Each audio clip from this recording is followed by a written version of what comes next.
नमस्कार विद्यार्थी मित्रांनो, विदर्भ आयएसच्या ऑनलाईन प्लॅटफॉर्मवर तुम्हा सर्वांचं स्वागत आहे. बघा, आपला समाज कल्याण अधिकारी या कोर्समधला जो आपला विषय आहे विज्ञान व अभियांत्रिकी, तर यामध्ये नेमकं विज्ञान म्हणजे काय आणि विज्ञानाला एकंदरीत जर आपण सिलॅबस बघितला तर कंप्लीट सिलॅबसमध्ये तुम्हाला विज्ञानाचं महत्त्व दिसेल. इवन तुम्हाला जो समाज कल्याण अध्ययन हा विषय आहे तर त्यामध्येही तुम्हाला विज्ञान रिलेटेड कन्सेप्ट आहे. तर मग नेमकं विज्ञान म्हणजे काय किंवा या कंप्लीट कोर्समध्ये सिलॅबसमध्ये विज्ञानाला एवढं महत्त्व का दिलं आहे, तर या संबंधीचं एक बेसिक डिस्कशन आपण आजच्या लेक्चरमध्ये करणार आहे. तर आजचं लेक्चर हे आपलं बेसिक ओरिएंटेड असणार आहे. नेमकं विज्ञान कशाला म्हणायचं हाच टॉपिक आपण आज डिस्कस करणार आहे. ठीक आहे. तर बघा, आपले हे 2 कोर्स आहे जे आपल्या अकॅडमीमध्ये लॉन्च केलेले आहे आणि बरेचसे असे विद्यार्थी आहे की ज्यांना कंप्लीट बॅच नको आहे, तर त्यांना काही पर्टिक्युलर सब्जेक्टचेच कोर्सेस अवेल करायचे आहे. तर त्यांच्यासाठी आपण स्पेशल सब्जेक्ट वाईज बॅचसुद्धा सुरू केलेली आहे. तर ज्यांना फक्त विज्ञान व अभियांत्रिकी यांचाच कोर्स घ्यायचा आहे तर त्यांच्यासाठी आपण सेपरेट बॅच अवेलेबल केलेली आहे. आणि महत्त्वाचं म्हणजे बघा, आता 15 ऑगस्ट आहे, तर 15 ऑगस्टला आपल्या अकॅडमीकडून आपण प्रत्येक कोर्सेसवर ऑफर्स देतो. तर ऑफर्समध्ये तुम्हाला अनेक डिस्काउंट दिले जाते. तर यामध्ये आपल्या विज्ञान व अभियांत्रिकीचा कोर्स आहे किंवा सर्वच कोर्स म्हणजे अकॅडमीचे जेवढे देखील कोर्स आहेत तर प्रत्येक कोर्सेसवर आपण ऑफर दिलेली आहे. तर तुम्हाला याबद्दल कुठलीही इन्क्वायरी करायची असेल, माहिती पाहिजे असेल तर तुम्ही अकॅडमीशी कॉन्टॅक्ट करा. ठीक आहे. त्याबद्दल तर आपण सुरुवात करू बेसिकली विज्ञान म्हणजे काय. आता बघा, हा जो शब्द आहे विज्ञान हा तुमच्यासाठी नवीन नाही आहे. अगदी लहानपणापासून आपण विज्ञान हा शब्द ऐकलेला आहे आणि आपण त्याचा अभ्यास देखील केलेला आहे. इवन बघा, शाळेमध्ये आपण विज्ञान शिकलेलो आहे. त्यानंतर कॉलेजमध्ये अनेकांचे ग्रॅज्युएशन हे विज्ञानमधून झालेले असते. परंतु जेव्हा आपल्याला बेसिक विचारल्या जाते की नेमकं विज्ञान काय आहे, तर अशा वेळेस आपल्याला त्याचं बेसिक संकल्पना माहीत नसते. आपण जनरली काय म्हणतो की विज्ञान म्हणजे फिजिक्स, केमिस्ट्री, बायोलॉजी. लक्षात येत आहे. मग जर फिजिक्स, केमिस्ट्री, बायोलॉजी हे जर विज्ञान आहे तर मग सब्जेक्ट ज्याला आपण म्हणतो, मग सब्जेक्ट काय आहे. मग हा एक सब्जेक्ट आहे की यामध्ये अनेक सब्जेक्ट आहे. तर असे अनेक डाऊट त्यामधून तयार होतात. तर मग आपण आजच्या सेशनमध्ये हेच बघणार आहे की विज्ञान मग नेमकं आहे काय, मग त्यामधले वेगवेगळे सब्जेक्ट कुठले आहे, कशाला नेमकं विज्ञान म्हणायचं, आणि ॲट लास्ट मग आपण हे बघणार आहे की ह्या सर्वांचा आपल्याला समाज कल्याणमध्ये कुठला फायदा होणार आहे. ठीक आहे. तर आता मी तुम्हाला एक डिटेल सांगते. बेसिकपासून बघा, एक सिनारिओ मी तुम्हाला सांगते. सुरुवातीला काय व्हायचं, अगदी एन्शंट काळामध्ये, प्राचीन काळापासून जेव्हा मानव विकसित होत होता, सुरुवातीला अगदी प्राचीन कालखंड, नवीन नवीन गोष्टी तो समजून घ्यायच्या निसर्गातल्या. तर अशा वेळेस प्रत्येक ज्या काही घटना त्याच्या आजूबाजूला घडत आहे, मग त्या नैसर्गिक असो किंवा कुठल्याही असो, तर या घटनेबद्दल त्याला कुतूहल वाटायचं की असं का होत आहे. म्हणजे सूर्य का आपल्याला दिसतो रात्री, मग सूर्य कसा जातो, कुठे जातो, अंधार का पडतो, सडनली पाऊस कशाला येत आहे. तर अशा सर्व गोष्टींबद्दल त्याला कुतूहल असायचं आणि मग त्या गोष्टींबद्दल माहिती गोळा करण्याचं काम किंवा आपल्याला त्या गोष्टींबद्दल माहिती असायला पाहिजे याची उत्सुकता त्या मानवांमध्ये तयार झाली. प्रत्येक गोष्टी समजून घ्यायला तो लागला की नेमकं हे सर्व का होत आहे. म्हणजे अगदी मानवापासून की एखाद्याचा जन्म कसा होत आहे, तो मृत्यू का होत आहे, जर आपण झोपतो तर मग झोपत का आहे व्यक्ती, अशा प्रत्येक छोट्या छोट्या गोष्टींपासून तर मोठ्या मोठ्या इव्हेंटपर्यंत सर्व घटनांचं गोष्टींचं तो विचार करू लागला, तो ॲनालिसिस करू लागला, तो समजून घेण्याचा प्रयत्न करू लागला की नेमकं ह्या सर्व घटना का घडत आहे. हे त्या लक्षात. मग माहिती संकलन म्हणजे प्रत्येक गोष्टीची माहिती असणं किंवा माहिती मिळवणं हे फार महत्त्वाचं झालं. मग हळूहळू घटना पुढे गेल्या, कालखंड पुढे गेला, थोडीफार डेव्हलपमेंट होत गेली, एक स्टॅबिलिटी आली, स्थिरता आली, व्यक्ती स्थिर झाला. त्या लक्षात. मग आणखी एक कुतूहल वाढत गेलं की आपल्याला प्रत्येक गोष्टींची माहिती असायला पाहिजे. मग सुरुवातीच्या कालखंडामध्ये ज्या पद्धतीने माहिती संकलित केले जायचं त्यालाच ज्ञान म्हटलं जायचं. तर हे जे नॉलेज आपण म्हणतो, जे ज्ञान आपण म्हणतो, हे काय असते. तर ज्ञान म्हणजे इज नथिंग बट की एखाद्या गोष्टीबद्दल आपल्याला पूर्ण माहिती असणे की ती घटना का घडत आहे, त्या घटनेमागचं कारण काय आहे, तिचा परिणाम काय होणार आहे. तसं संपूर्ण माहिती असणं म्हणजेच आपण याला काय म्हणतो, नॉलेज. यालाच आपण काय म्हणतो, ज्ञान. मग हे असं ज्ञान घेणं हे सुरू झालं. मग आता सुरुवातीला ज्ञान घेण्याची प्रक्रिया कशी व्हायची, तर सुरुवातीला एखादी जी व्यक्ती आहे किंवा जे काही थोडे स्कॉलर आहे किंवा ते व्यक्ती काय करायचे, मग प्रत्येक गोष्टीचा एक एक विचार करायचे, गहन विचार करायचं. प्रत्येक गोष्टी ज्या ज्या गोष्टींचा त्यांना अनुभव येत आहे किंवा ज्या ज्या गोष्टी त्यांना दिसत आहे त्या गोष्टींचा विचार करायचे. मग त्याची लिंक लावायचे की कुठे कुठल्या गोष्टी जुळत आहे का, कसा परिणाम होत आहे, ह्या सर्व गोष्टींचा ॲनालिसिस करायचे, त्यावर विचार करायचे आणि विचार करून मग ते आपलं ज्ञान सांगायचे की त्यातून त्यांनी काय कन्क्लुजन काढलं. लक्षात येत आहे का? म्हणजे एखादा व्यक्ती जर जगत आहे तर जगत असताना त्याला ज्या ज्या गोष्टींचा अनुभव आला, ज्या ज्या गोष्टी त्यांना दिसल्या, तर त्या सर्व गोष्टी आठवून त्याचा प्रॉपर विचार करून मग ते लोक सांगायची इतरांना की बघा ह्या गोष्टीसाठी असे कारणं आहे, ह्या गोष्टी कारणीभूत आहेत किंवा याचा संबंध त्या गोष्टीशी येते, अशा पद्धतीने. तर ही जी एक पद्धत होती ना, हिला काय म्हटलं जाते, फिलॉसॉफी, तत्त्वज्ञान. तर तुम्ही ऐकलं असणार, आपल्याला हिस्ट्रीमध्ये आहे किंवा आपल्याला वेगवेगळ्या सब्जेक्टमध्ये आहे, तर फिलॉसॉफी आहे आपल्याला. तर फिलॉसॉफी काय करते, तत्त्वज्ञान काय आहे, तर तत्त्वज्ञान हे आपल्याला अनेक गोष्टींचं ज्ञान देत असते, अनेक गोष्टींबद्दल माहिती देत असते. आणि त्यामध्ये पण बघा अशा बेसिकच गोष्टी तुम्हाला सांगितल्या जातात की निसर्ग काय आहे, धर्म काय आहे, मानव काय आहे, आत्मा काय असते, हे त्या लक्षात. ह्या सर्व गोष्टी, कोणाचा रोल काय आहे समाजामध्ये, भूमिका काय आहे, व्यक्तीचा जन्म कशासाठी होतो, तशा छोट्या छोट्या गोष्टींचीच माहिती असतात आणि त्यालाच आपण काय म्हणतो, तत्त्वज्ञान. हे त्या लक्षात. मग सुरुवातीला कुठल्याही घटनेबद्दल जर माहिती मिळवायची असेल, ज्ञान मिळवायचं असेल, तर ज्या पद्धतीने वापर केला जायचा ज्ञान मिळवण्याचा, त्याला आपण तत्त्वज्ञान म्हणायचो, फिलॉसॉफी. पण कालांतराने या ज्ञानामध्ये काही प्रॉब्लेम किंवा त्रुटी दिसून आल्या. आता ह्या त्रुटी कोणत्या कोणत्या होत्या बघा. कधी कधी जो एखादा व्यक्ती स्कॉलर आहे, जो विचार करतोय किंवा जो त्याचं कन्क्लुजन सांगतोय, तर ते रिलायबलच असण्याची शाश्वती नव्हती. रिलायबल म्हणजे काय, की एखाद्या गोष्टीबद्दल मी तुम्हाला माहिती देत आहे, पण गरजेचं नाही आहे की ती तुम्हाला पटणारच किंवा ती गोष्ट तुम्ही एक्सेप्टच करणार. त्यानंतर काय व्हायचं की एखादा व्यक्ती, दुसरी गोष्ट की एखादा व्यक्ती जेव्हा एखाद्या गोष्टीबद्दल नॉलेज द्यायचा, माहिती द्यायचा, पण जर थोडे काही एक्सेप्शन आले तर तेव्हा ती गोष्ट लागू पडायची नाही. म्हणजे मग त्याच्या व्हॅलिडेशनवर प्रॉब्लेम यायचा, विश्वासावर प्रॉब्लेम यायचा, की आपण तर तत्त्वज्ञानमध्ये ऐकलं होतं की अशा गोष्टींसाठी ही गोष्टी कारणीभूत असते, पण ह्या केसमध्ये तसं झालंच नाही. जेव्हा जेव्हा एक्सेप्शन यायला लागले तर तेव्हा कुठे कुठे त्या गोष्टी अप्लाय व्हायच्या नाही. आणि या सर्वातून मग यांच्याकडे एक क्रिटिकल पॉईंट ऑफ व्ह्यूने बघितलं गेलं, म्हणजे ज्याला आपण म्हणतो ना संशयित वृत्तीने. म्हणजे त्यावर डाऊट घेण्यात आला की हे तत्त्वज्ञानामुळे जे आपल्याला माहिती मिळत आहे किंवा तत्त्वज्ञानाचा वापर करून जे आपल्याला ज्ञान मिळत आहे, पण ते खरंच तेवढं विश्वासार्ह आहे का, किंवा ते खरंच तेवढं सत्य आहे का, हे ऑल टाईम सत्य आहे का, तर यावर कुठेतरी डाऊट येणं सुरू झाला. मग जर यामध्ये डाऊट येत असेल तर मग अशी एक पद्धतीची गरज निर्माण झाली की जे काय करेल, हे सर्व डाऊट ओव्हरकम करेल आणि आपल्याला एक ऑथेंटिक इन्फॉर्मेशन देईल, अशी माहिती देईल की ज्यावर प्रत्येक व्यक्ती विश्वास ठेवू शकतो, त्या व्यक्तीला ते एक्सेप्टेबल असणार आणि जनरली फारसे त्यामध्ये काही एक्सेप्शन राहणार नाही. म्हणजे वारंवार ती माहिती, ते ज्ञान आपल्याला कामी पडणार. ही जी एक नवीन पद्धत हळूहळू विकसित झाली, ह्या पद्धतीलाच पुढे जाऊन विज्ञान म्हटलं गेलं. येत आहे का लक्षात?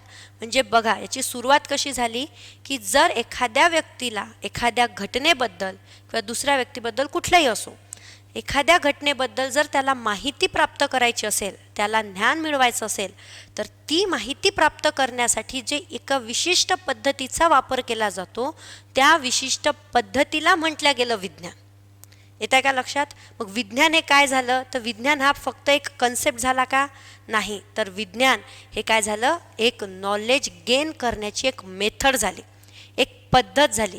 की एखादा कुठलाही इव्हेंट असेल, घटना असेल किंवा एखादं तुमच्या समोर एखादी घटना घडली असेल, तर अशा गोष्टींबद्दल जर तुम्हाला माहिती करून घ्यायची आहे, तर ती माहिती संकलित करत असताना, ते नॉलेज घेत असताना तुम्ही एक प्रॉपर मेथड वापरणार आणि हीच मेथड याला काय म्हटलं जाते, विज्ञान.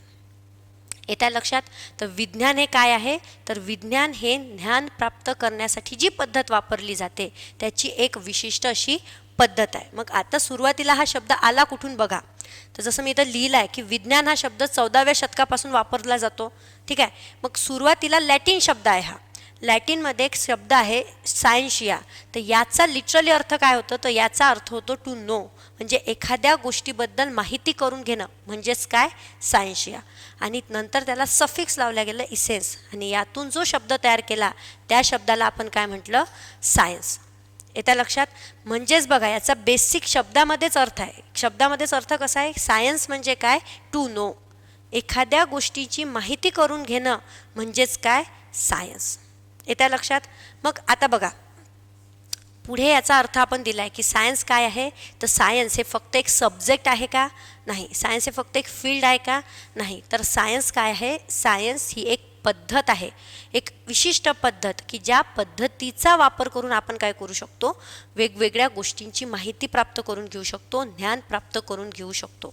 म्हणून सिस्टीम, सायन्स काय आहे? Science is a system of acquiring knowledge. Knowledge घेण्याची एक काय आहे? सिस्टीम आहे किंवा पद्धत आहे. आता बघता, आता ही जी पद्धत आहे याचा आपण वापर कुठे कुठे करू शकतो? मग याला लिमिट आहे का? तर याला बिलकुल लिमिट नाही आहे.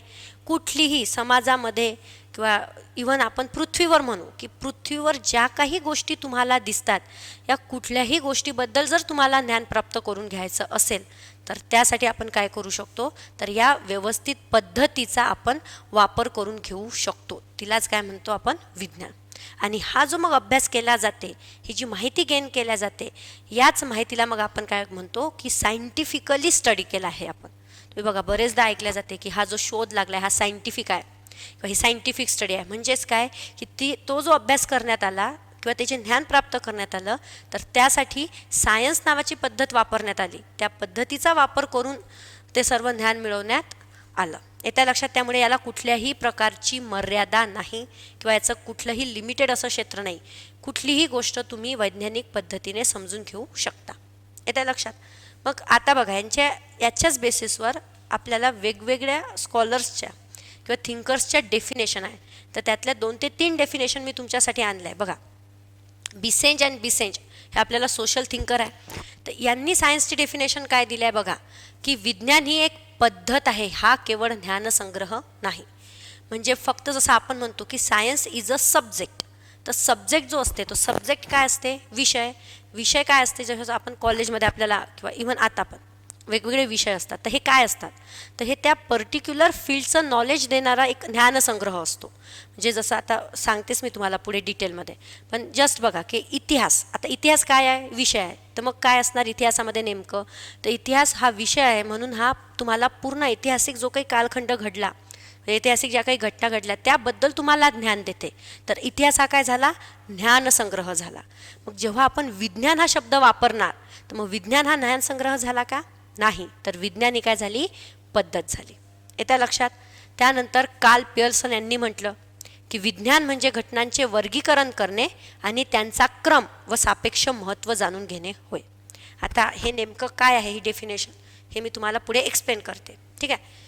त्यानंतर इंडियन सोशोलॉजिस्ट आहे R.N. मुखर्जी. तर त्यांनी काय डेफिनेशन दिलं आहे बघा सायन्सची, की कोणत्याही वस्तूंच्या संबंधात वैज्ञानिक पद्धतीद्वारा प्राप्त ज्ञानाच्या क्रमबद्ध व नियमबद्ध संग्रहास विज्ञान म्हणतात.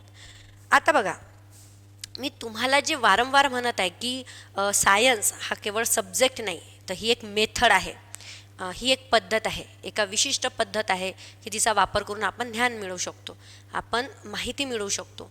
आता मी वारंवार ही जी पद्धत म्हणत आहे, तर ही नेमकी काय पद्धत आहे किंवा मग याचा काय सिक्वेन्स आहे, ही कशी पद्धत आहे?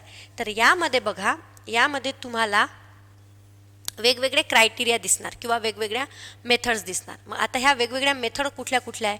बघा, जेव्हाही या विशिष्ट पद्धतीमध्ये कुठल्या कुठल्या गोष्टी येतात बघा. आता ही पद्धत आहे म्हटल्यावर याच्यामध्ये वेगवेगळ्या स्टेप्स असणार. लक्षात येत आहे? एकच स्टेपमध्ये नाही आहे. मग वेगवेगळ्या स्टेप कशा असतात, मग त्यांचा सिक्वेन्स काय असतो बघा. तर तुम्हाला जर एखाद्या घटनेबद्दल माहिती मिळवायची आहे आणि तुम्ही ठरवलं की ती माहिती मिळवण्यासाठी तुम्ही विज्ञान या पद्धतीचा वापर करणार आहे, मग अशा वेळेस नेमकं काय केल्या जाते? तर सुरुवातीला सर्वात आधी त्या घटनेचं एक निरीक्षण केल्या जाते, प्रॉपर निरीक्षण, ऑब्झर्वेशन, की ती घटना काय आहे नेमकी, कसं होत आहे, कोणत्या गोष्टी त्याला रिलेटेड आहे, येत्या लक्षात? असं प्रॉपर निरीक्षण केल्या जाते. निरीक्षण केल्यानंतर त्या सर्व गोष्टी ज्या आपण निरीक्षण केलेल्या आहे त्यातून आपल्याला जी माहिती मिळाली ती आपण लिहून घेतो. ठीक आहे? म्हणजे त्याचं संकलन आपण करतो, त्याला आपण म्हणतो तथ्य संकलन. मग हे सर्व आपण त्याच्यातून जे फॅक्ट आपल्या निरीक्षणातून आपल्या लक्षात आले, जो डेटा आपल्या लक्षात आला, त्या सर्व गोष्टी आपण कलेक्ट करतो. मग हे कलेक्ट केल्यानंतर मग आपण त्यांचं वेगवेगळं वर्गीकरण करतो. किंवा बघा, तुम्ही डेटा गॅदरिंग हा कन्सेप्ट ऐकला असेल. की सुरुवातीला काय करायची, सर्व माहिती गोळा करायची. मग गोळा केलेली माहिती म्हणजे सर्वच माहिती आपल्या कामाची आहे असं असते का? काही काही माहितीचा आपल्याला फायदा होत नाही, मग ती माहिती आपण काढून टाकतो. त्यानंतर मग प्रॉपर त्या माहितीला अरेंज करतो, त्यांचं क्लासिफिकेशन करतो, तिला वेगवेगळ्या भागांमध्ये वर्गीकरण करतो तिचं. तर हा एक मुद्दा येते. मग दुसरी पायरी झाली ती की तथ्यांचं मग आपण वर्गीकरण करतो. मग वर्गीकरण केल्यानंतर याच्यामध्ये आणखी एक पॉईंट येते, तो म्हणजे मग वारंवार त्याच्यावर प्रयोग पण केले जाते. प्रयोग करून बघितल्या जाते. ती गोष्ट परत परत वेगवेगळ्या इन्व्हायरमेंटमध्ये नेऊन, वातावरणामध्ये नेऊन परत परत ती गोष्ट तशी करून बघितल्या जाते. त्यानंतर ही गोष्ट करत असताना, हे प्रयोग करत असताना त्यांचं कंपॅरिझन पण केलं जाते की प्रत्येक गोष्ट किंवा वेगवेगळ्या पद्धतीने तुम्ही प्रयोग करत आहे, मग कुठल्या गोष्टीमध्ये काय महत्त्वाचं आहे, कुठली गोष्ट नसल्यामुळे काही परिणाम झाला आहे का. तर असं वेगवेगळं त्यांचं ॲनालिसिस, कंपॅरिझन केलं जाते. प्रत्येक जी काही गोष्ट त्या तथ्यांमध्ये आहे तर त्याचं नेमकं महत्त्व काय आहे हे समजून घेतल्या जाते. एखादी गोष्ट असल्याने काय होणार आहे, नसल्याने काय होणार आहे, तसं एक डिटेल ॲनालिसिस केल्या जाते, त्यांचं कंपॅरिझन केलं जाते, त्यांचं वेगवेगळे परत परत त्यांच्यावर एक्सपेरिमेंट केले जाते, प्रयोग केल्या जाते. लक्षात येत आहे. आणि हे सर्व केल्यानंतर फायनल मग सर्व गोष्टींचा नेमका संदर्भ काय आहे, कुठं कोणती गोष्ट महत्त्वाची ठरत आहे, यावरून फायनल कन्क्ल्युजन काढल्या जाते. त्या लक्षात की मग आपण एवढं जे केलं तर त्यावरून आपले एक बेसिक आपल्याला अंदाज येतो की कुठल्या गोष्ट महत्त्वाची आहे, याला कोणती गोष्ट कारणीभूत आहे.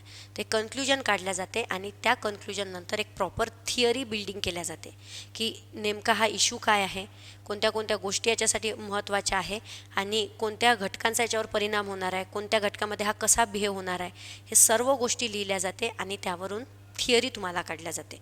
म्हणून बघा, आपण जेव्हा आपण सायन्सचे सब्जेक्ट शिकतो तर त्यामध्ये जास्तीत जास्त भर हा थिअरीवर असते, कारण त्याची ती एक प्रॉपर पद्धत आहे. तर आपण नेक्स्ट लेक्चर जेव्हा घेऊ तर तेव्हा आपला भर हा वैज्ञानिक पद्धतीवरच असणार आहे. तर त्यावर आपण एक डिटेल असं लेक्चर घेणार आहे. पण तोपर्यंत तुम्ही एवढं लक्षात ठेवा की ह्या सर्व पद्धतींचा वापर आपण विज्ञानाच्या अंतर्गत करतो. मग आता आपण जर का ज्ञान माहिती करून घ्यायचं असेल किंवा आपण एक विशिष्ट पद्धतीचा वापर करून ज्ञान मिळवत आहे आणि त्याला आपण विज्ञान म्हणायचं, हे ठीक आहे. मग याच्यामध्ये आपल्याला वेगवेगळं वर्गीकरण दिसते. आता हे वर्गीकरण कोणतं कोणतं असते बघा. तर आता जगातल्या सर्व घटनांची माहिती मी म्हणत आहे, तर जगाला आपण 2 भागामध्ये वर्गीकरण करू. मग जगाचं वर्गीकरण जर मला 2च भागात करायचं आहे तर मग मी काय काय करणार, तर बघा, ज्या काही भौतिक गोष्टी आहे, ज्या काही नैसर्गिक गोष्टी आहे, असं एक मी वर्गीकरण करणार. आणि दुसरं वर्गीकरण म्हणजे मी कसं करणार, सामाजिक म्हणजेच विज्ञान. बघा, मी इथं व्यवस्थित सांगितलं आहे. आता बघा, जर जग आहे तर जग हे 2 भागांनी विभागलेलं आहे, एक भौतिक गोष्टी आणि एक सामाजिक गोष्टी. भौतिक गोष्टी म्हणजे काय, किंवा नैसर्गिक गोष्टी आपण कशाला म्हणतो, अशा गोष्टी ज्याच्यामध्ये ह्युमन इंटरफरन्स बिलकुल नाही आहे, व्यक्तीचा काहीही संबंध नाही आहे किंवा त्याचं व्यक्तीचं काही इन्व्हॉल्वमेंट नाही आहे, त्या नॅचरल आहे, नैसर्गिक आहे. त्याच्यामध्ये आपण नैसर्गिक घटना म्हणतो किंवा भौतिक घटना म्हणतो. हा एक भाग. आणि दुसरा भाग मी काय म्हणणार, व्यक्ती संबंधित, म्हणजे व्यक्तीच्या रिलेटेड. लक्षात येतं, जिथं व्यक्तीची इन्व्हॉल्वमेंट असणार, ह्युमन इंटरफरन्स असणार. तर असं जर मी 2 क्लासिफिकेशन केलं तर जेव्हा मी या भौतिक घटनांचा किंवा नैसर्गिक घटनांचा अभ्यास करणार तर त्याला मी काय म्हणणार, तर त्याला मी नैसर्गिक विज्ञान म्हणणार. येत आहे. याला आपण म्हणतो नॅचरल सायन्स. नॅचरल सायन्स म्हणजे कशाचा अभ्यास करणार, तर याच्यामध्ये तुम्हाला जी माहिती तुम्ही जे माहिती मिळवणार, तुम्ही जे ज्ञान प्राप्त करणार, तर हे स्पेसिफिकली नॅचरल गोष्टींचंच असणार, नैसर्गिक गोष्टींचं. येत आहे. मग आता जर जेवढ्या काही नैसर्गिक गोष्टी आहेत त्या सर्व गोष्टींचं जर मी माहिती मिळवत आहे, ज्ञान मिळवत आहे, तर मग मी त्याला फर्दर क्लासिफाय करणार. आणि फर्दर क्लासिफिकेशनमध्ये मी काय करणार, तर मग मी एक सेपरेट सब्जेक्ट तयार केला ज्याला नाव दिलं फिजिक्स. मग आता फिजिक्समध्ये काय असणार, तर बघा, ज्या काही फिजिकल ॲक्टिव्हिटीज आहे किंवा जे काही फिजिकल इव्हेंट आहे त्याचं ज्ञान असलेलं एक फील्ड म्हणजे काय झालं, फिजिक्स. त्यानंतर निसर्गामध्ये अनेक वेगवेगळे केमिकल्स असतात, केमिकल रिॲक्शन होत राहतात, हे त्या लक्षात. मग त्याचं ज्ञान असलेलं एक फील्ड तयार केलं, त्याला म्हटलं मी केमिस्ट्री. त्यानंतर मग व्यक्तीसंबंधित, की व्यक्तीचं एक शरीर रचना आहे. आता व्यक्तीची बिहेवियर नाही, वागणूक नाही, तिचं शरीर रचना, तर याच्याबद्दलचं जर मला माहिती पाहिजे तर मग मी बायोलॉजीमधून, किंवा व्यक्तीच नाही तर संपूर्ण सजीव त्यांचं जर येणार तर मग त्याला मी म्हटलं बायोलॉजी. म्हणजे लक्षात येत आहे का, की अशा वेगवेगळ्या मग पर्टिक्युलर फील्ड त्याच्यामध्ये तयार करण्यात आल्या. येत्या लक्षात की तो नेमकं कशावरची माहिती देत आहे. म्हणून बघा आपण सायन्सच्या under physics, chemistry, biology, mathematics ह्या सर्व गोष्टी शिकतो. तर नेमके जे सब्जेक्ट असतात तर सब्जेक्ट कोणते झाले, हे सब्जेक्ट झाले. सायन्स सब्जेक्ट आहे का, नाही. सायन्स हा सब्जेक्ट नाही आहे. सायन्स हा फक्त एक पर्टिक्युलर तुम्हाला इन्फॉर्मेशन देत नाही किंवा नॉलेज देत नाही.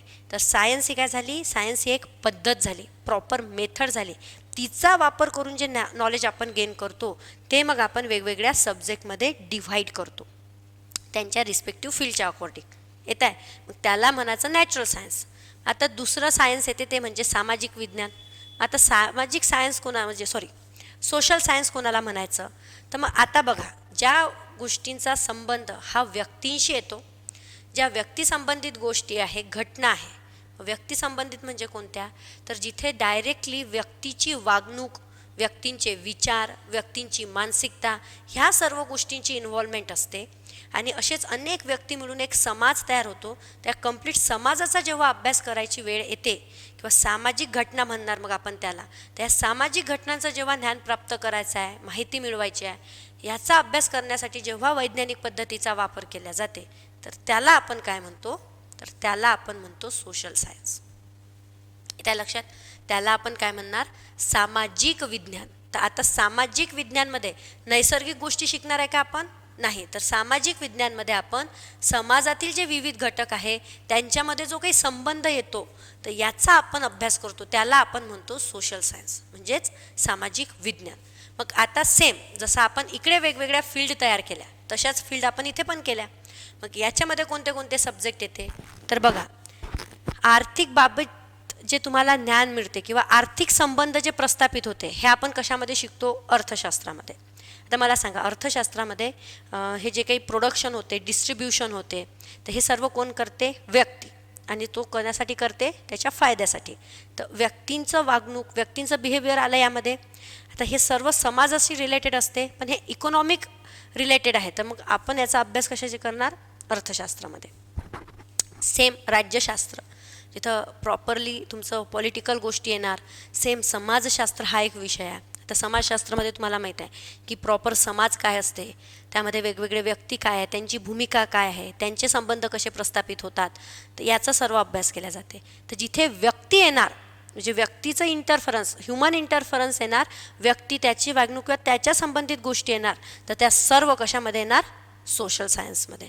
आणि जिथे कम्प्लिटली नॅचरल गोष्टी येणार, निसर्गाच्या संबंधित, जिथे व्यक्तीचा काहीही रोल नाही, त्यांना आपण कशामध्ये घेणार, नॅचरल सायन्समध्ये. येत आहे लक्षात.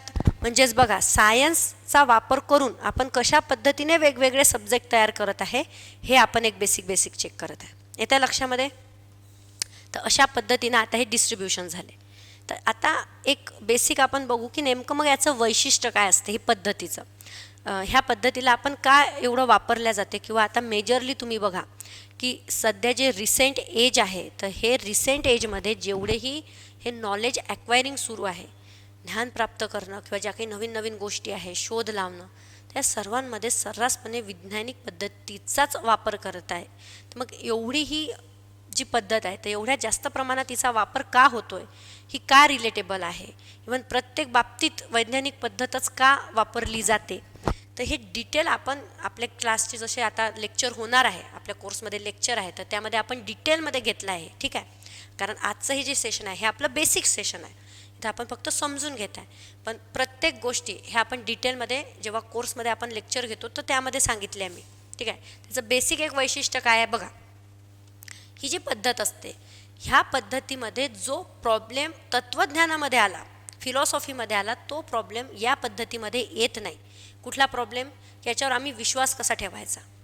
लक्षात येत आहे, म्हणजे अशी कुठली गोष्ट आहे की हीच गोष्ट याच्यासाठी कारणीभूत आहे, एखाद्या पर्टिक्युलर घटनेसाठी तुमच्याकडे काय प्रूफ आहे, असं आपण म्हणतो ना की प्रूफ काय आहे की ह्या गोष्टीसाठी हीच गोष्ट जबाबदार आहे.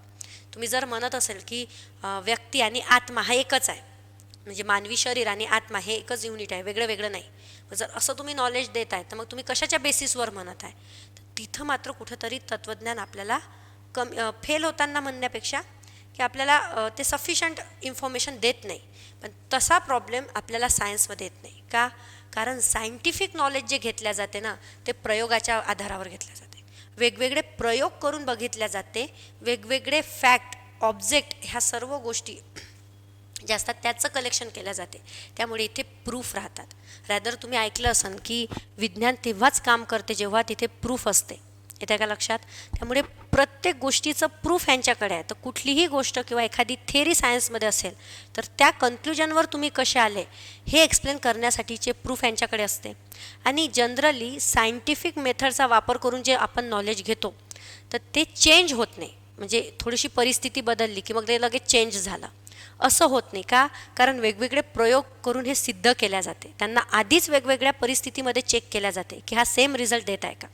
आणि मग अशी एखादी घटना की त्याला तुम्ही कुठल्याही परिस्थितीत ठेवा, त्याचे तुम्ही कुठलीही कंपोनंट चेंज करा तरी तो रिझल्ट सेमच देत आहे.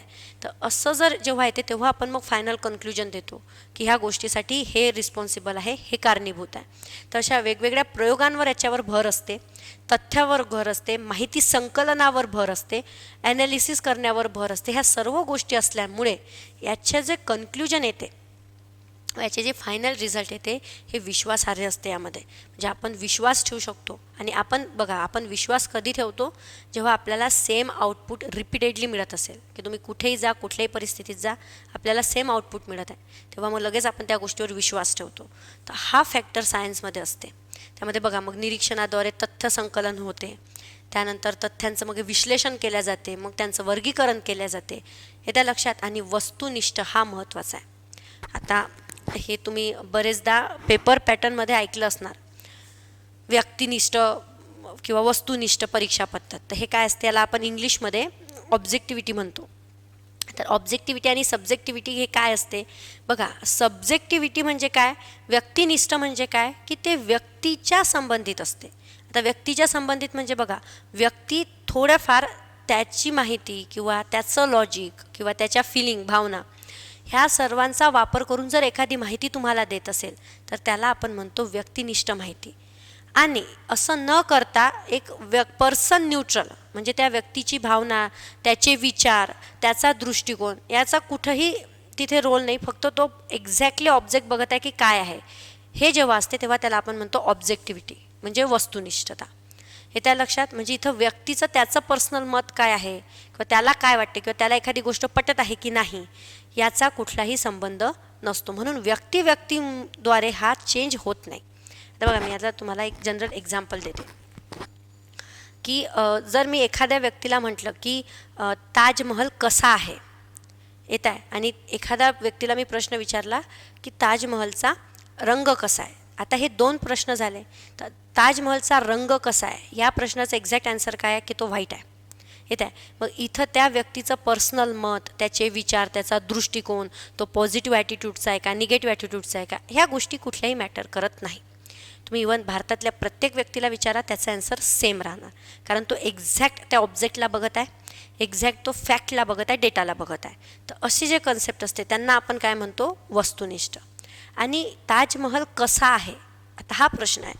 इथं बघा, मी प्रत्येक व्यक्तीला विचारणार ना, तर व्यक्तीच्या अनुसार त्यांचे ॲन्सर चेंज होणार. कोणी म्हणणार सुंदर आहे, कोणी म्हणणार एवढा पण काही खास नाही आहे, सिम्पलच आहे, कोणी म्हणणार एकदम अप्रतिम आहे. म्हणजे जसा त्या व्यक्तींचे विचार असते, त्याची आयडिओलॉजी ज्याला म्हणतो आपण, त्याचे दृष्टिकोन, त्याच्यानुसार काय होते? चेंज होत जाते त्यांची ओपिनियन. ते झाले सब्जेक्टिव्हिटी. तर विज्ञानामध्ये व्यक्तीला काय वाटते किंवा व्यक्तीचे काय विचार आहे त्या घटनेबद्दल, तो पॉझिटिव्हली बघत आहे की निगेटिव्हली बघत आहे याचा काहीही संबंध नसते. कंटिन्युअसली जे काही माहिती गोळा केली जाते किंवा ह्या वेगवेगळ्या पद्धती ज्या फॉलो केल्या जातात, तर ह्या पद्धती फॉलो करताना तथ्य याच्यावर फार भर असतो, तथ्य संकलनावर फार भर असतो. त्यामुळे ते एक्झॅक्टली ऑब्जेक्टिव्ह गोष्टी त्यामध्ये बघतात. येत्या लक्षात. तर त्यामुळे याचे जे रिझल्ट आहे फारसे चेंज होत नाही आणि आपल्याला एक्झॅक्ट रिझन त्यामध्ये मिळतात. ठीक आहे. आणि नेक्स्ट असते तो म्हणजे सिद्धांताची पूर्वपरीक्षा. जसं मी तुम्हाला म्हटलं की थेअरी काढल्या जाते. येत्या लक्षात. फायनल कन्क्लुजन थेअरीच्या स्वरूपात दिल्या जाते.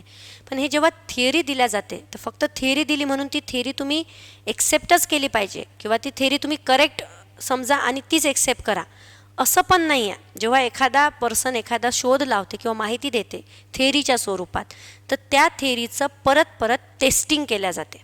येत्या का लक्षात. वारंवार येणारी पिढीनपिढी त्या गोष्टीचं टेस्ट करत राहते कॉन्स्टंटली, की यांनी जे काही क्रायटेरिया सांगितल्या त्या क्रायटेरियामध्ये सेम ॲन्सर येत आहे का. आणि जर का टेस्टिंगमध्ये सेम ॲन्सर येत नसेल, सेम कन्क्ल्युजन येत नसेल, तर तेव्हा मात्र तो कन्सेप्ट किंवा तो थेरी फेल होते, त्याचं परत रिसर्च केल्या जाते.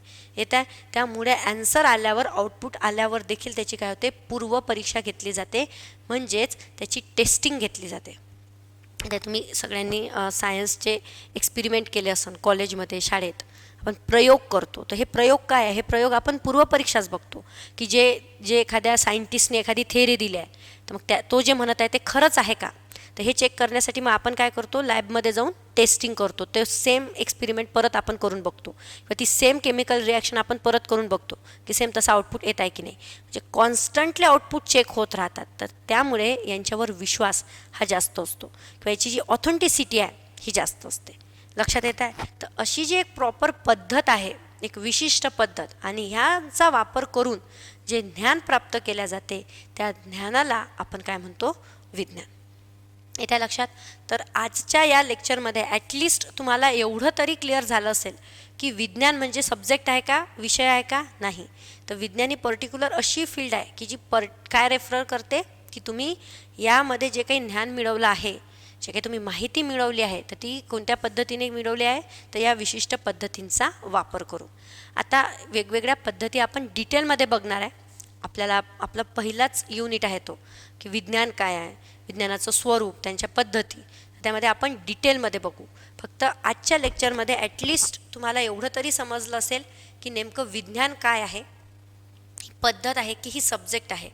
आणि मग हे जे काही आपण वेगवेगळे सब्जेक्ट शिकतो, हे जे मी म्हटलं की समाजशास्त्र, अर्थशास्त्र, केमिस्ट्री, मग ज्ञानमध्ये नेमका डिफरन्स काय आहे, असं क्रायटेरिया किंवा असं क्लासिफिकेशन मग का केलं गेलं, येत्या लक्षात. तर हे समजून घेणं किंवा हे तुम्हाला एक आयडिया येणं, हा आपला आजच्या डिस्कशनचा मेन उद्देश होता. लक्षात येत आहे. त्यामुळे तुम्हाला लक्षात आलं असेल की तुमचा जो कोर्स आहे आता हा समाज कल्याणचा, तर यामध्ये तुम्हाला सर्वात जास्त भर समाज कल्याण अध्ययन किंवा समाजशास्त्राचा काही पोर्शन आहे तुम्हाला, तर याच्यामध्ये का दिला आहे, किंवा मग असेच सब्जेक्ट का आहे, किंवा त्यामध्ये विज्ञान व अभियांत्रिकी मग हे का टाकलं आहे, हे काय इन्सर्ट केलं आहे हा सिलेबसमध्ये. तर एक ॲटलिस्ट तुम्हाला याचा काय आपल्याला फायदा होणार आहे हे लक्षात यायला पाहिजे. किंवा आपण समाजासाठी जेव्हा आपण म्हणणार की समाजाचा अभ्यास आम्ही वैज्ञानिक पद्धतीने केला, तर मग नेमकं हे वैज्ञानिक पद्धत काय आहे, तिचा वापर करून समाजाचा अभ्यास कसा होतो आहे, तर ॲटलिस्ट याचं एक बेसिक तुम्हाला क्लिअर व्हावं म्हणून आपण आजचं हे बेसिक लेक्चर कंडक्ट केलं आहे. ठीक आहे. तर आजच्या लेक्चरमध्ये तुम्ही फक्त एवढं लक्षात ठेवायचं आहे की नेमकं विज्ञान ही काय आहे, हे सब्जेक्ट नाही आहे, तर ही एक विशिष्ट अशी पद्धत आहे. तर आता नेमकी ही म्हणजे कोणती पद्धत आहे, किंवा ह्या ज्या स्टेप मी तुम्हाला शॉर्टमध्ये आज सांगितल्या, तर डिटेलमध्ये ह्या स्टेप कशा आहे, यांचा सिक्वेन्स कसा आहे, कोणत्या स्टेपमध्ये आपल्याला काय करायचं आहे, तर या संबंधीचं लेक्चर आपण नेक्स्ट सेशनमध्ये घेऊ. ठीक आहे. तर तुम्हाला आजच्या या कंप्लीट सेशनबद्दल काहीही क्युरीज असतील, तुमचे काहीही डाऊट असतील, तर तुम्ही नक्की मला कमेंटमध्ये विचारा, किंवा तुम्ही डायरेक्टली अकॅडमीशी कॉन्टॅक्टही करू शकता. आणि तुम्हाला आपल्या कोर्सची माहिती देखील आपल्या अकॅडमीचं जे ॲप आहे, तर ॲपवर मिळून जातील, किंवा तुम्ही डायरेक्ट कॉन्टॅक्ट देखील करू शकता. ठीक आहे. धन्यवाद.